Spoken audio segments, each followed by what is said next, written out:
What is going on, everybody? Welcome to OSRS Quick Tips. Today we are going to be checking out the RuneLite plugins with the tile and ground markers and how to actually use them. I've been asked this a lot on my streams, how I get different colors, how I can see where I'm walking, yada yada. So we're going to go through both the ground markers and the tile indicators plugin in this episode. Now, the first one we're going to cover here is going to be the ground markers plugin. There are three options in this plugin: the color of the tile, obviously whichever color you want to make it is fine. Draw tiles on the minimap, which I find kind of useless because they're very small, very hard to use, so I don't use that one. And remember color per tile. Now in RuneLite, if you hold the shift key and right click, you can then mark a tile. So that tile now becomes marked, and if you want to do something else with it, you can label the tile, as in just put anything you want in there to give it a little bit more identification.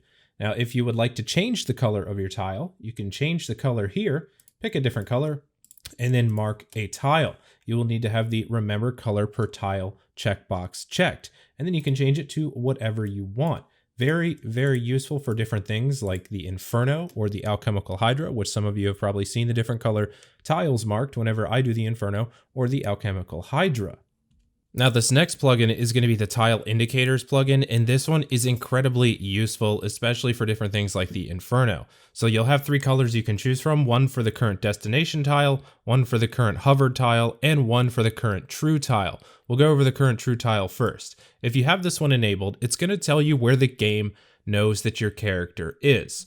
So you can see here that this one is highlighted and I'm currently standing on it. But if I start running, you'll notice that the tile jumps in front of my character a couple of spaces, and then my character eventually catches up to it.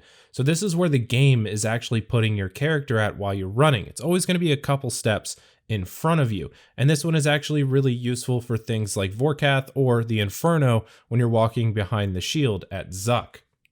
Now, the current destination tile is going to show you exactly where you're running. When you click, it will give you a box.